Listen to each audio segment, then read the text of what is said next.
बिस्मिल्लाहिर्रहमानिर्रहीम। अस्सलाम वालेकुम वीवर्स, क्या हाल है आप सबके। उम्मीद करता हूँ आप सब ठीक होंगे। वेलकम करता हूँ आपको इनके बर्ड्स में। आज की इस वीडियो में मैं आपको बजरीज का सॉफ्ट फूड बनाने का तरीका बताऊंगा और आपको दिखाऊंगा कि मैंने सॉफ्ट फूड में क्या क्या इस्तेमाल किया। आप देख रहे हैं जिस तरह बजरीज खा रहे हैं और बहुत ही शौक से खा रहे हैं माशाल्लाह से। तो मैंने बनाया बजरीज के लिए, आपको दिखाता हूँ किस तरह से बनाया और क्या क्या चीज़ इस्तेमाल की है। तो चलते हैं वीडियो की तरफ। और अगर अभी तक आपने मेरा चैनल सब्सक्राइब नहीं किया तो चैनल सब्सक्राइब कर लें और साथ ही मौजूद बेल के आइकन को दबा दें, जिससे आपको मेरे आने वाली हर नई वीडियो का नोटिफिकेशन मिलेगा। जी व्यूवर्स, तो ये है वो फूड, सॉफ्ट फूड जो मैं बजरी तोते के लिए तैयार करने वाला हूँ। तो इसमें आपको नज़र आ रहा है इस तरह से बहुत सारी दालें भी मिक्स हैं, और चने की दाल, मसूर की दाल, मूंग की दाल, मोठ की दाल, और इसके अलावा काले चने भी हैं और गंदम भी मिक्स है। ये सारा कुछ मैंने मिक्स कर लिया, अच्छी तरह से मिक्स करे मैंने अपने पास बना कर रखा हुआ काफ़ी सारा। तो ये जो है मैं देता रहता हूँ, 2 हफ्ते में या 3 हफ्ते में एक बार लाजमी देता हूँ मैं अपने तोतों को। और ख़ासतौर पे जब बच्चे निकले हों तब तो हफ्ते में 1 बार 2 बार लाजमी देना चाहिए। तो मैं इसको दूंगा किस तरह से, ये मैं आपको दिखा देता हूँ। पहले बता देता हूँ, फिर इंशाल्लाह आपको साथ साथ में दिखा भी दूंगा। इसको मैं बॉईल करके दूंगा।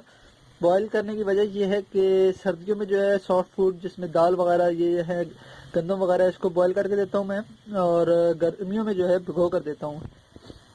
भिगो कर और बॉईल करने में फ़र्क ये है कि गर्मियों में जब मैं इसको भिगो कर देता हूँ, उसके पीछे वजह ये है कि भिगोने से इसकी तासीर ठंडी हो जाती है।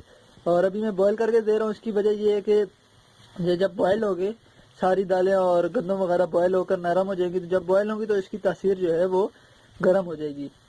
ये कुदरत का निज़ाम है कि जब इसको भिगोया जाता है, हम 12 से 15 घंटे के लिए भिगोते हैं, नरम होने के लिए रखते हैं, तो इसकी तासीर ठंडी हो जाती है। और जब इसको हम उबाल कर नरम करते हैं, बॉईल करते हैं, तो इसकी तासीर कुदरती तरीके से गर्म हो जाती है। तो ये मैं दूंगा। अभी इसको सबसे पहले मैं ले जाकर धो लेता हूँ अच्छी तरह से और आपको दिखाता हूँ बॉईल करके। इंशाल्लाह तोतों को डालकर भी दिखाएंगे। जी भी बस, तो ये मैंने धो ली थी बिल्कुल, जो आपको मैंने कल दिखाया था उसको मैंने अच्छी तरह धोने के बाद अभी चूल्हे पर रख दिया बॉयल होने के लिए। और इंशाल्लाह जैसे ये बॉयल हो जाता है तो फिर जो है मैं इसको तोतों को डालूंगा। लेकिन बॉयल होने के बाद इसको हम अच्छी तरह से धोएंगे ताकि इसके अंदर जो बची हुई बाकी मिट्टी वगैरह भी होगी वो भी अलग हो जाएगी और थोड़ी ठंडी भी हो जाएगी। तो इंशाल्लाह मैं आपको इसको बॉयल होने के बाद दिखाता हूँ कि किस तरह से इसको वॉश करना है। वॉश करके फिर इंशाल्लाह तोतों को भी डालते हैं। ये व्यूअर्स, तो ये बिल्कुल बॉयल भी हो चुकी है और अभी जो है आप देख सकते हैं ये नरम भी हो गई है बिल्कुल, ऐसे जैसे हाथ से टूट रही है सारा कुछ। चने की दाल आपने देखिए, गंदों में सब हाथ से टूट रही है। तब इसको जो है मैं अच्छी तरह धो लेता हूँ और फिर आगे आप देखते हैं क्या करना है। पहले मैं इसको एक दफ़ा धो लूँ अच्छी तरह से। अच्छी तरह धोने का मकसद ये है कि ये सारा ही साफ हो जाए।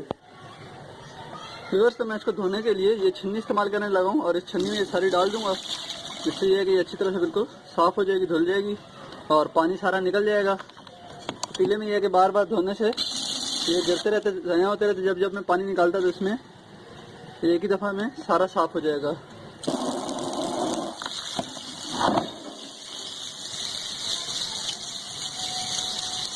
इसको अच्छी तरह धोना और धोने के साथ साथ इसको ठंडा भी कर लेना ताकि अच्छी तरह ठंडा हो जाए, बिल्कुल जो है रूम टेम्परेचर पर आ जाए जैसे पहले होते हैं। दाने इस तरह से कर लेना है ताकि परिंदों का मुंह भी ना जले खाते हुए, गर्म भी ना लगे इनको। तो अच्छी तरह धोने के बाद फिर मैं इनको डालता हूँ। इनको डालना इतना ही है जितना कि ये एक दिन में खा सकें। तो आप अपने परिंदों की क्वांटिटी के हिसाब से इनको डाल सकते हैं। अभी मेरे तोतों में कुछ बच्चे भी निकले हुए हैं, जिस वजह से मैं इनको अपनी क्वांटिटी के हिसाब से डाल रहा हूँ जितना ये एक दिन में खा लेंगे।